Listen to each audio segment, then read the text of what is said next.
All right. Welcome, claimed listeners and viewers, and everybody else who's joining us for this awesome conversation with Holly. Holly has been a client and a very active, engaged participant of the claimed program.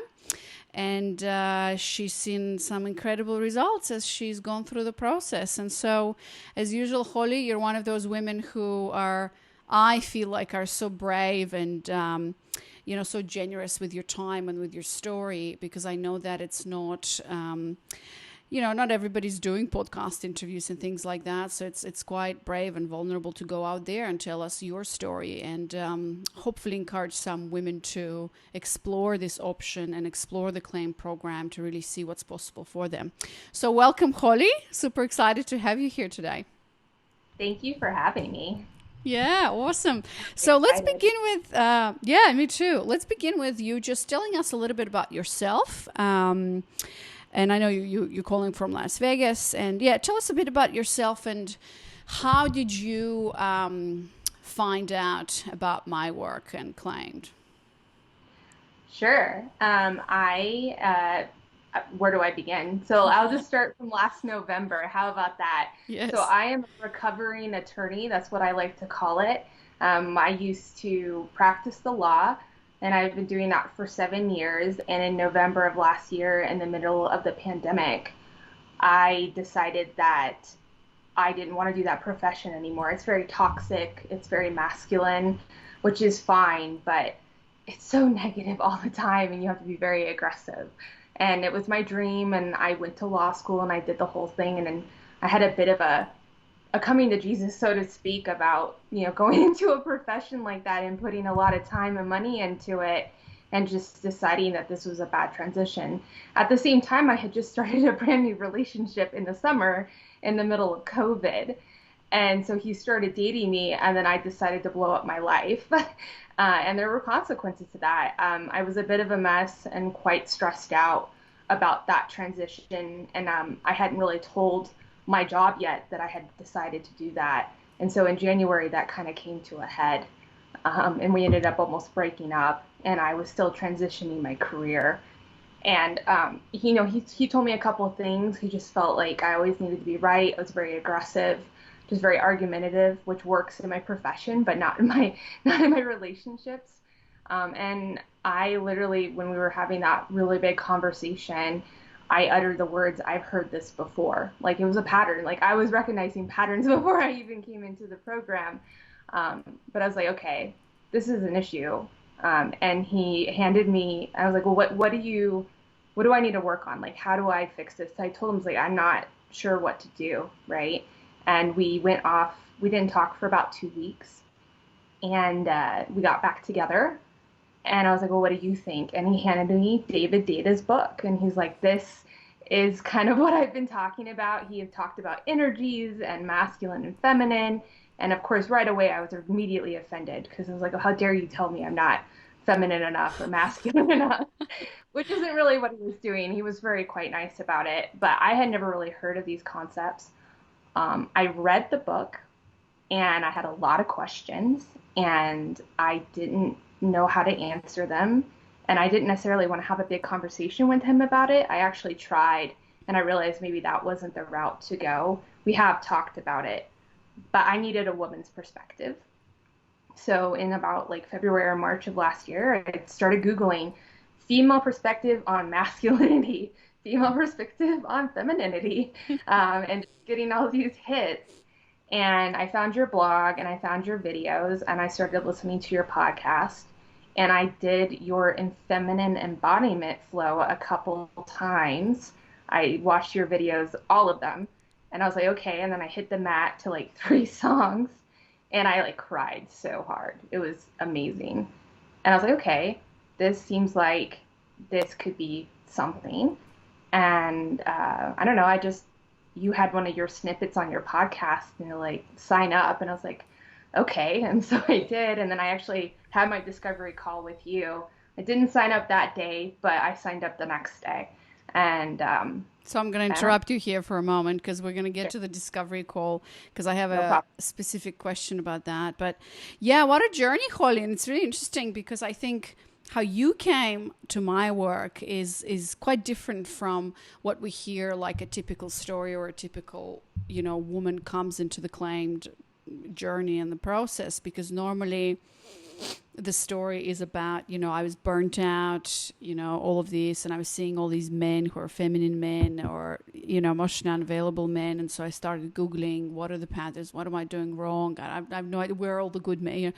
But in your case, and I remember our discovery call, and we actually have quite a few women that I remember I personally talked to. I don't do discovery calls anymore, and I actually love cases, examples, or stories like yours, because then we know for sure, and we do work with women who are single, but we also do work with women who are in relationships. But when I hear a woman say, my man gave me the book, or my man is telling me that he can't, I'm not letting him step up, I'm not letting him lead, to me, this is such a great sign, first of all, that the polarity is actually at play, right? That you have a masculine man by your side who's actively resisting your dominance, or, you being totally in your masculine energy. So I know that this process, the claim process, will absolutely work, because then polarity is there. All you have to do, Holly, is just relax and let go and lean back. Now, we do have situations where actually that's not the case, where I tell women, when we work with women in relationships, I always tell them, look, there's two scenarios here. Number one is that you do this work, you lean back, and your man might just not have that masculine capacity for you, and you're going to have to move forward so you can say yes to someone who can hold that space for you. But in your situation, as soon as I said that and David did, I'm like, all right, you've come to the right place. And I love what you said also, that you didn't want to discuss this with him necessarily. And this is where I see kind of is that line, I truly believe that, it could be done in a couple, but this is if you want to step into your femininity, so to say. So he's clearly very clear that he wants to be in his masculine, and he wants to play that role. Or again, in your situation, and I know that this is why perhaps you are seeing the results you're seeing, because it's almost like, well, here's the process, Holly, just relax and surrender and let go and be in your body. And the fact that you said, I wanted a woman's perspective. So I think you instinctively and intuitively knew that these are not subjects to discuss with your man. This is work that you need to do on your own, which is what the whole process is about. So, That's interesting. Yeah, I do talk to him a little bit now. Mm-hmm. I just knew that it couldn't just be me and him. It just couldn't be a conversation with him. It just wouldn't work that way, because it would just be his perspective and the masculine perspective, and I don't want him to be my counselor either, right? And I don't want to be his counselor. So when I do talk about it, I always make sure that it's wanted, it's invited, and that he wants to actually chat about it. But I don't go into a ton of details, mostly because I feel like it's my space. I don't know what else to say. Like, this is my group and this is my space, and he can just enjoy the results of it. And sometimes we'll discuss the theories, but not a ton of detail. Yeah, beautiful. And I always advise women to not go there. Sometimes they ask, oh, should I tell my boyfriend about it? Or I'm like, there's no need. Me and my husband, we don't sit there, although, I'm a coach in this and he knows about it and everything, but we don't sit there and talk about, oh yeah, like this is the masculine energy now and this is the feminine. We come together and we do life. And a lot of the times it's actually not necessary. So, all right, well, let's talk about the discovery call that we had. I remember that call, and I remember you did not sign up right away. So what happened on that discovery? So, you're saying that you were researching, you're watching. I love that you actually tried Feminine Flow, and I do have an article where I explain how to do it. And I find it funny you say you watch the videos, because I got some feedback, and I think that's why we're going to stop posting videos of me doing Feminine Flow, because it might be a little bit confusing. Like, I've gotten feedback that it's like, what are you doing, Anna? You're like, is this dancing? Like, what does this have to do with anything? Because it's a very specific modality. Yeah. But I'm happy that you went and you did it. I was actually quite impressed. And I told you, well, Holly, if you're experiencing this on your own, imagine what kind of results you're going to get when we're actually going to work together. So tell me about the discovery call. What happened on the discovery call? And then what motivated you to actually say yes, sign up for the program and get started? I actually had some other discovery calls with other groups. Oh, okay. And I think I had told you about that a little bit. So I had gone through a couple just because I was in this I was in this mode of trying to seek out help as much as possible, Mm-hmm. right? And so I went into the call open, slightly skeptical, not sure, of what to expect. Very surprised to have you on the call. Again, we had a technical issue. My camera wasn't even working, so you didn't even get to see my face. So that was all fun. And I just kind of I was just in a really interesting spot because I knew I had this like really good person that I didn't want to lose. And I needed to do some work. And essentially, I was trying to seek out help on how to do that, right? So I was like, I had these concepts in front of me, but I didn't know how to practically apply them, especially because David Data is from a man's perspective. And reading about it is great, but you have to practice, which I kind of was already kind of feeling out anyways. So the discovery call went really well. I'm trying to actually think back on it. I was really emotional at the time, so I'm remembering all the emotions and not necessarily the conversation. I just remember feeling very like plugged and heavy, and things were very gray then. And I'm obviously using the language you'll learn through the program, like how did it feel? Mm. And I just remember feeling very blocked and stuck, and really hoping someone could help me undo all of that. And so I felt like I could get that in the program. I had some hesitation just because I was starting a brand new business. And I know you and I were talking about that. I was on the verge of quitting my practice of law and actually opening a business. And so, I was like, am I like, you're responsible for doing this? I remember I asked you, should I do it now or later? And you're like, do it now because the work now will help you later, which by the way, I'm very glad I did, because if I was trying to open a business and start Mod 1, that would be very hard. I'd have all kinds of excuses. I wouldn't be hitting the mat. I wouldn't be getting the work done. So that was probably a really good piece of advice, and I'm glad I listened to it, because if I was doing it now, it would not have worked. Mm-hmm. Yeah, cool. So you remember just feeling these heavy emotions and things happening, and I love that you're saying that you went skeptical into it, because a lot of women are like, I have no idea, what is this? Who is this Anna Rova? And I love that you're also saying that you were interviewing some other, I guess, coaches that are looking at different programs, which one does and should do, in my opinion. I mean, there's a few women who are like jumping on this feels like, if it feels like right, it feels right. But I know, you being a lawyer, and we work with a lot of successful, ambitious women, like, you want to know your options, you want to know what's out there, and you want to trust that your decision is the right one. So tell me, how was your decision process, especially because you've reviewed a few different options? Like, how did you decide, and why did you decide that yes, this is the right path and the right path for you? Is actually really masculine and logical, which is, I guess, but I was thinking, how much money have I spent on my body? Like, how much money have I spent on going to the doctor and going to the gym and doing all this other stuff? And how much money have I actually put towards mindfulness and my brain and taking care of that? And I haven't really put a lot of money towards like the most important organ in my body, which is my brain. And that was a big thing for me in my practice when I was practicing law. There just wasn't a lot. There was tools to help you get through stuff and to get through emotions and to deal with hard times, but then they wanted you to get back to work. Like, it was kind of like band-aids. It wasn't really, in my opinion, real help. And so I really just wanted to tune up my brain. I guess this is the best way to put it, which is odd because now I know in the program I was actually dropping in my body and getting to know my body. But in a way, it's kind of like, I don't want to say medicine. I'm trying to think.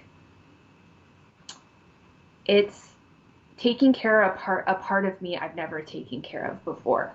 Mm-hmm. And I spent a ton of money on gym memberships and other things, and I gave myself permission to spend money on, to pay for, to get something, to take care of this part of me. I guess is the best way to put it. I'm having a hard time finding my words. I apologize, but I'm having like some emotions about it. So I almost want to describe that, which is, you know, I was tired of feeling guilty for wanting to take care of this part. And a lot of people are like, you're supposed to just suck it up and deal with it and move on and do other things. And sometimes you can't. You need tools. So Right. that, yeah. So are you saying that the embodiment piece is really what helped you make the decision that this program is the right fit for you, while maybe some other options did not have that piece? Yeah, hands down, I'm kind of sad to hear about those videos because hands down, those videos and showing me how to move like how to do it, and watching you do it, those were the gateway to me because I never really thought about the movement of my body kind of being connected to my wellness, right? And so I really enjoyed that aspect, and I was like, I'm going to need help figuring out how to do this, and also people to um, keep me doing it. Like if I was going to just do this by myself, I wouldn't have a group of people to keep me on it, right? I Right. would just have excuses for not doing my flow. And so this was a way to keep myself accountable as well.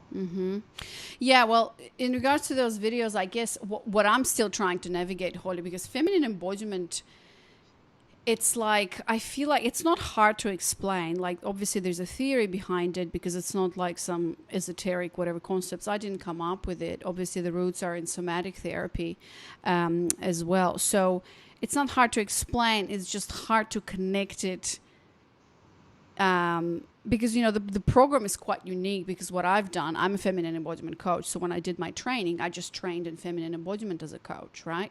And then I Right. looked at working with women before, my own journey, the men stuff, and the limiting beliefs and all of that, the polarity, and I bridged it all together, which hasn't been done before. And I remember as I was creating this program, like, okay, how do I help women shift, transform patterns where they step into their feminine polarity, but also work through their beliefs and all of that. So I guess when I'm moving my body, there's also kind of a question mark there where you said how it's done. We always say when you do a feminine flow, every woman looks different.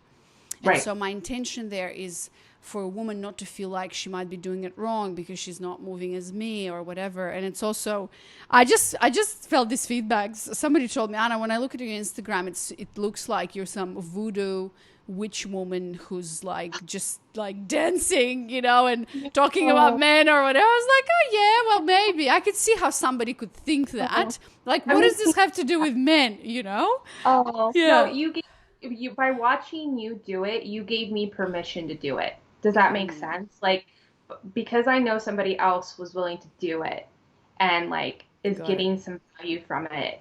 Like, I didn't think I copied your moves or anything like that. I just knew I wasn't a crazy person for trying this out. That's, I guess, is the best way to put it. Like, okay, it's like someone's telling me they're getting value out of this, and there's a lot of other stuff online about nonlinear movement, but I really enjoy. I'm actually kind of sad more of us don't actually share that on the Facebook page. We have the courage to do it. I wanted us all to have our videos on when we were doing it on our Me first group call. too. I was looking Yeah. forward to that because I think that's just like there's like an energy exchange with that, and like I could feel your energy when you're doing it, and I'm like, okay, maybe I can generate an energy like that. That's really exciting, Yeah. right? And Yeah. so I'm a fan, and it was a gateway for me, and I'm sad to hear that, but I get how some people, because it's not dancing. You're right. It's not. It's just move. You're just moving. Sometimes I just sit there and I move my hand, and I'm just like my arm, and I'm on the ground like a squid, and I'm just not, not doing much. Yeah, so Like, everybody who's listening and looking at my Instagram feed and being like, "What is this Anarova thing? What is she doing?" Know that it's this. It's the modality of feminine embodiment. It's what we do together, and it's actually, you're right. It's the gateway to. Well, you can tell us more about this because I'm going to ask you about aha moments now. But it is what I found is the gateway to having a woman just get out of her head and into her body and process so many of the patterns and beliefs.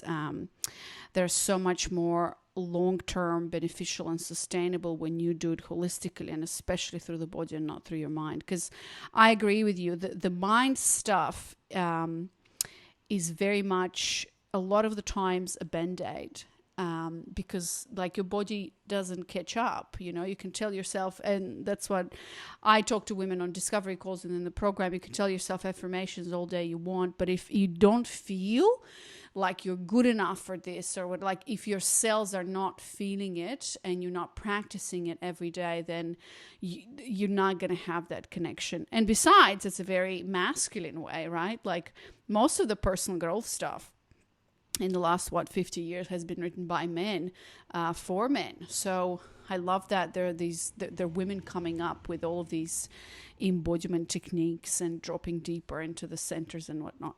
All right, so let's shift gears and talk about your transformation in the program. And what were some of your biggest aha moments in the process?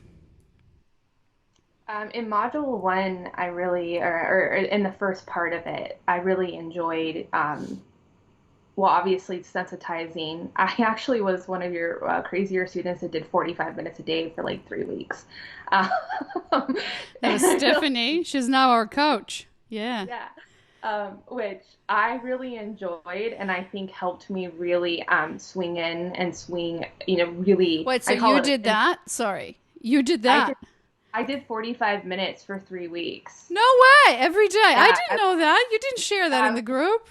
Every morning I was hitting that. Well, especially in mod 1, I wasn't sure how to take up space. And so I wasn't really taking up space. And I was an emotional wreck during those weeks because I was kind of tentatively starting my relationship again and doing 45-minute flows. So yeah, I thought you were talking about Stephanie because she actually went on like a 3-month, 40-minute practice. Sorry. But it was you. Wow. Amazing. Okay. Yeah. And so I really enjoyed that because I always think of myself as this pendulum. And, I asked my boyfriend a couple of days ago where I was at before I started the program, and he said 100% you're masculine. And then I was like, where am I now? And he's like 90% feminine. And so, yes. And so success. I got an achievement unlocked. I feel like we're playing a video game, and now you're like almost there. I love a good video game. But I think really like going in the deep end and making a point to really hit the mat and do the practice for that long every day, kind of melted a lot of stuff and unstuck a lot of stuff and brought up a bunch of things. And so it was one of the most emotional modules for me. And then the other aspect was just understanding what it's like to be a man. That was huge for me because, one of the other things that my significant other brought up is he's like, look, I think men in my generation are having a really hard time with their purpose. And this is something we're facing. And I was like, okay, what does that really mean? What do you mean by that? And so the work was great. We watched that together. Fantastic. That's a movie that I recommend in the program. Yeah. Did he enjoy that as well? He did. We had a super connected, one of the best conversations we've ever had as a couple came after the work. It was, all I can describe it as super romantic, which sounds crazy after that movie. But it was. We sat on his patio and just it was great. So I highly recommend it with someone without. Definitely watch it. I listened to all the men's podcasts. I binged them. And the books are on my radar, but I haven't gotten to them. So sorry, I'm shivering. I'm really cold. So I apologize. Okay. Do you need to get a jacket? I can wait. I think so. I'm having a hard time because I'm really cold. Yeah, go ahead. No worries.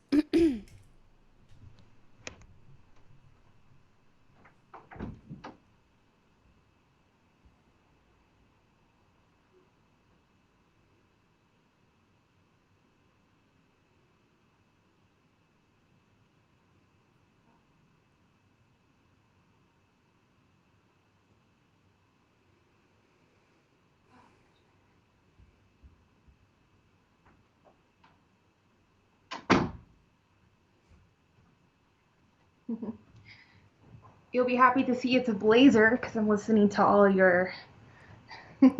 Oh, to my fashion interviews on the podcast. Oh, I Yes. love it. I also have a blazer today, but it's just too hot in the room. Oh, amazing. You're such a good student, Holly. I'm so proud of you. You're one of my best. Thank you. Oh, cool. All right. So where were you? Yeah. So you're saying that you watched the work together, and then you ended up having this amazing conversation on the patio together. Yeah.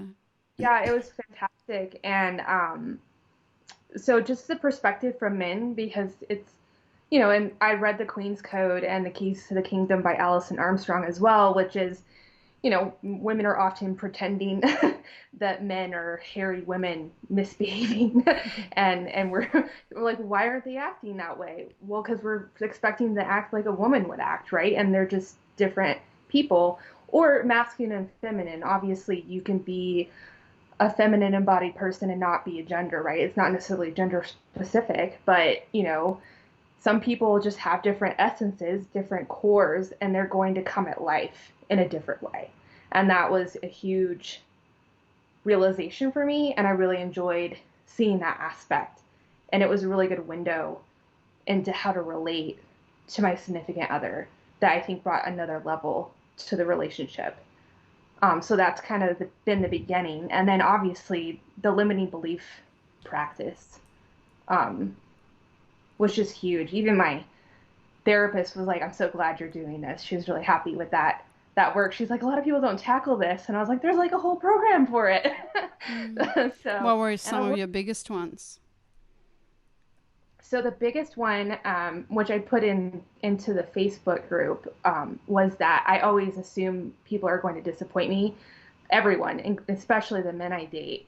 And what I end up doing is, especially in the morning when I first wake up, I'll sit there and I'll start fantasizing about all the ways someone's going to disappoint me. Like all the scenarios in which, and then in those scenarios, I ended up playing kind of like a martyr victim, type of role. Like, oh my gosh, I can't believe they would do that to me. I'm such a good person. Why would they do that? And I'm like doing this in my head all the time. And then I go out into the world and I've already pre-populated my whole being with these thoughts. And none of it's happened. None of it's happened. It's just my anxiety. It's just my head running amok.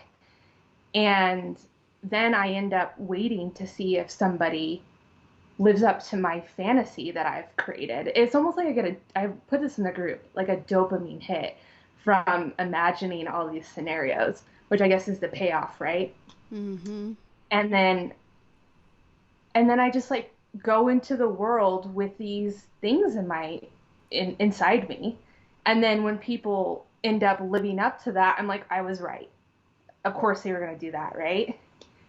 And then I get to be right, which is my favorite thing because I'm an attorney and I always want to be right. So, and I was just like, what am I doing? That just seems super annoying and toxic. And so I was like, the new limiting belief is people aren't going to disappoint me. They're going to meet my expectations. And if they don't, that's okay, right? It's okay if they don't. You mean the And empowering belief, not the limiting yeah, one. The not, new sorry, belief. yeah, the new belief. Right. And actually, I have this new technique if I feel myself slipping into that old pattern, because I was actually doing this the other morning because I woke up a little anxious due to a dream. Mm. And I actually kind of imagine everything puffing off like the Harry Potter people. I don't know if you've seen the movies, but they all turn into smoke monsters, like the whole, I don't know, I've got this whole thing going now. So I'm just very cognizant of that. That was probably one of the bigger ones. I obviously have, I think I did about four and then moved on. I was in that module for a long time. Um, it was a good one. And I felt lighter after going through all that. Yeah, beautiful. Have you finished the program or not Almost. yet? I'm moving on to module 5. Mm-hmm. Um, I'm obviously working on my boundaries worksheet, which my significant others have been really wonderful. So I can't practice my boundaries work on him at the moment. I don't need to. Uh-huh. Um, That's but good. yeah, but I've had to do it with friends. Okay. Actually, I've actually had struggled more with women friends in my transition and Mm. watching their reaction to me and having to set some boundaries Mm-hmm. around that. Yeah, But that's a that's That's a big one. That's all part of the process. So I love what you're sharing. I mean, your journey, 45 minutes every day for 3, like that's complete dedication. And especially from module 1, we definitely do not expect that from women who join. We start easy, step by step, but Holly, with you, I can see. And if you haven't shared that in the group, I really encourage you to do so, and what happened for you, because that is honestly, like, I could probably just create a program around that, do this for 3 weeks for 45 minutes, and like, you'll be a transformed human being. But yeah, so you said, the sensitized module 1, 45 minutes, that feminine flow was everything, understanding men, and then the limiting beliefs practice. So I want to hear, Holly, on a practical level. So you're saying your man told you were 100% your masculine, and now you're like 90% your feminine. So that's a pretty, I mean, that is the transformation that I expect, and I feel like every woman should expect if and when she does the work, and you're a beautiful example of that. So on a practical level, like, because you talk about, obviously this is personal growth work, you're doing this on your own, you're doing a flow, you're doing the worksheets. What started happening in your relationship? So you said before, just to remind everyone, you said you were aggressive. He was saying you're on the verge of breaking up, aggressive, argumentative, always wanted to be right. So on a practical level, like, what started happening in the relationship, and how did that shift look like? I began to feel less anxious, and I definitely leaned back quite a bit, which he noticed. And I stopped arguing so much. I actually listened to I listened to a book about active listening at the same time, which for all intents and purposes, Anna, you teach active listening skills. You don't use that terminology, but that's something that's, I think, integral in the program. And I always tell myself to kind of shut up and listen, right? I mean, everybody else can have their own mantra around that, but you learn a lot about people when you kind of lean back and you listen. And especially in your relationship, right? That's not really the place to be constantly asserting yourself, because that can get tedious and tiresome.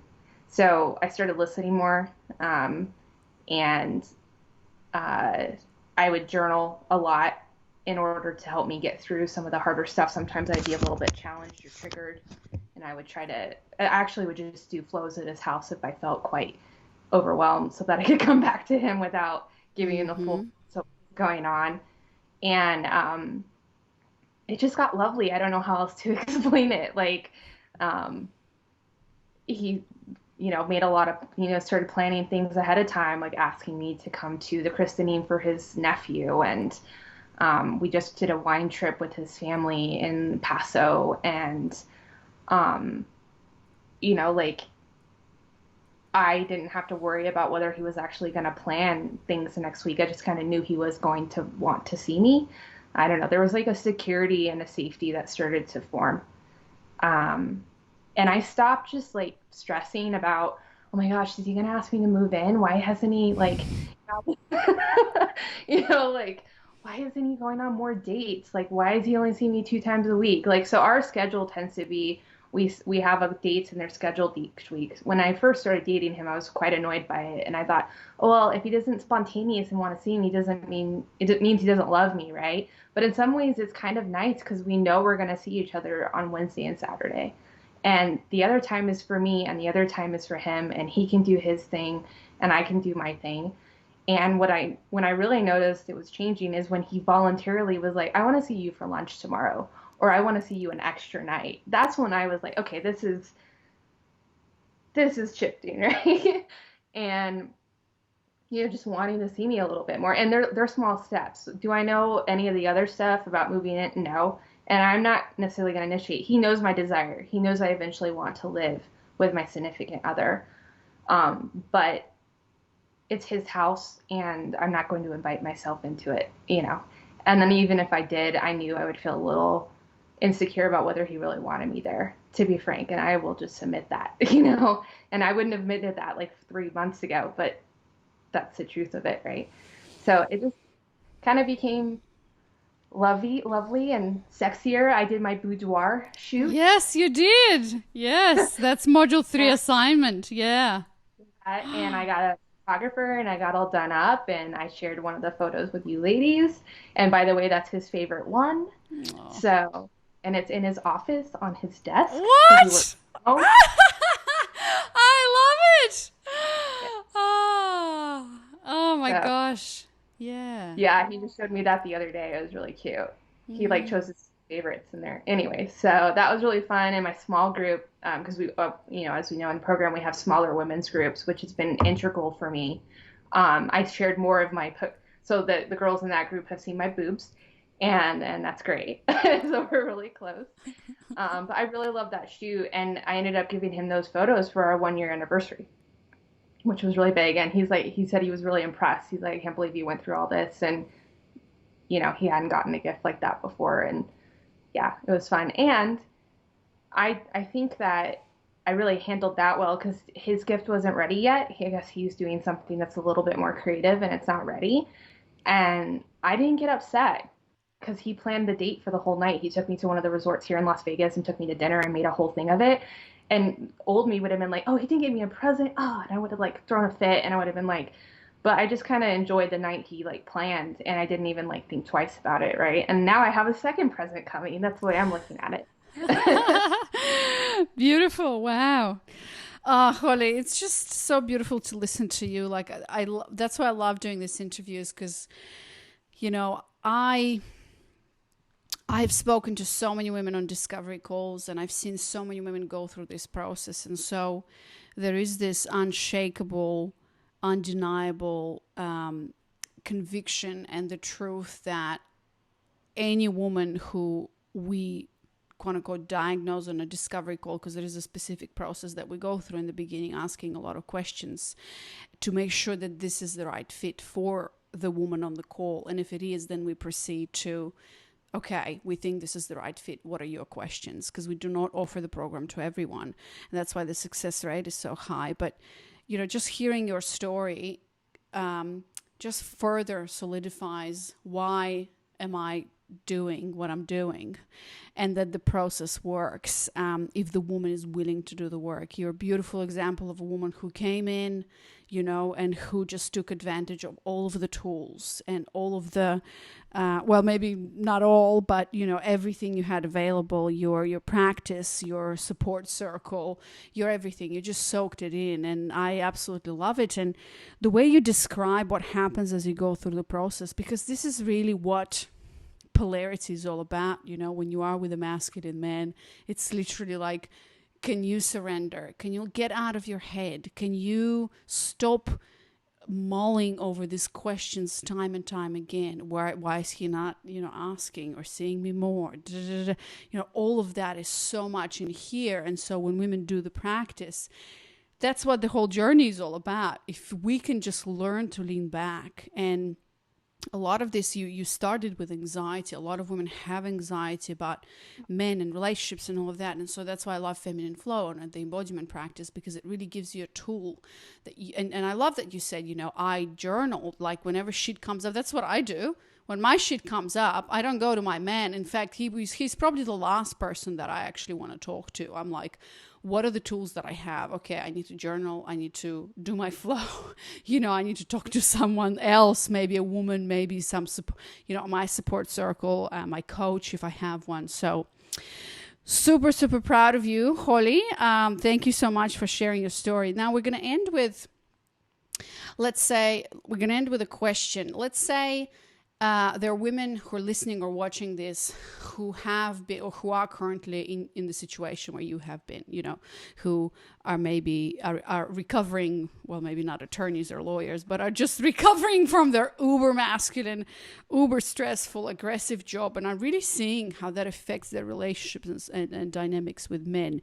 Why would you recommend signing up, for a discovery call, or first of all, watching the webinar? But I feel like if they're watching this interview, they've already watched my signature webinar on how to attract your committed masculine man. But why would you recommend jumping on a discovery call to see whether this is for them? And then, of course, signing up for the program and joining us. I think that I really enjoy having tools and toolkits and different perspectives in life. And so if you're looking for a different perspective, this is definitely something to do because it may not, it may not work for you, but more than likely it will if you take the time to do the work, right? And it's not a wholesale thing, I don't necessarily have to take everything you want and take it in, right? And so, I don't necessarily ascribe to the 80-20. It's more of a 70-30 in our relationship, and that's where we're comfortable. And that's okay. And I don't beat myself up about it. There's not like these bright line rules in the sense that if you don't do it this way, you're failing. It's always goes back to how does it feel in your body? That's literally the mantra of the group, right? And so don't come in thinking like, oh, if I don't if I don't do everything exactly, it's a nonlinear it's a nonlinear journey, and it's wonderful. And so if you're looking for something that's not the norm, because if I had told my Holly a year ago that I was going to be sitting here doing this, I would have like, you're fucking crazy. Like, what are you talking about? Like that's the most, and I hate to say that's the most sexist thing. I'm going to say it. That's the most sexist thing, that's narrow-minded, because I know the people that listen to your stuff tend to come at it that way a little bit. Mm-hmm. And that's unfortunate because they're not coming at it with an open mind, and they're not necessarily really listening to it, right? And I think that's very frustrating. And so come at it with an open mind if you want a different perspective. If you just want to try something new, why not? I guess is the best way to put it. Because a lot of us go through the thing, it's like a diet. I've tried all the diets and none of them have worked for me, right? So I like this one. That's the best way to put it. And it also, it's not what I really enjoy about it too is this, I will be doing this work for the rest of my life, right? You're always going to be going back to the limiting beliefs worksheet. You're always going to be hitting the mat. You're giving us tools to just use. I hope when I'm 70, I'm still doing this type of journaling and flowing and doing all that, because it really helps, because dynamics in the relationship changes. Someone asks you to move in, you have a kid, things change, people change. And I think you give people tools for how to deal with those changes without completely imploding. Beautiful. So for everybody listening, sign up for a discovery call if you feel called to, if Holly's story resonates. That's at girlskill.com/apply, and we'll see you on a discovery call. Holly, thank you so much. I really appreciate it. Thank you for slotting this time in between, family and all of that. You are now a group expert in our group. We rolled out like a membership rewards program or whatever, which I'm super excited about. And I am absolutely sure and convinced that there's some women who are going to join the program and be like, hi, Holly, I listened to your interview, because we've had quite a few, so thank you. So thanks so much, Holly. I really appreciate it, and I can't wait for women to hear your story and get inspired. Thank you. Thank you. Happy to share.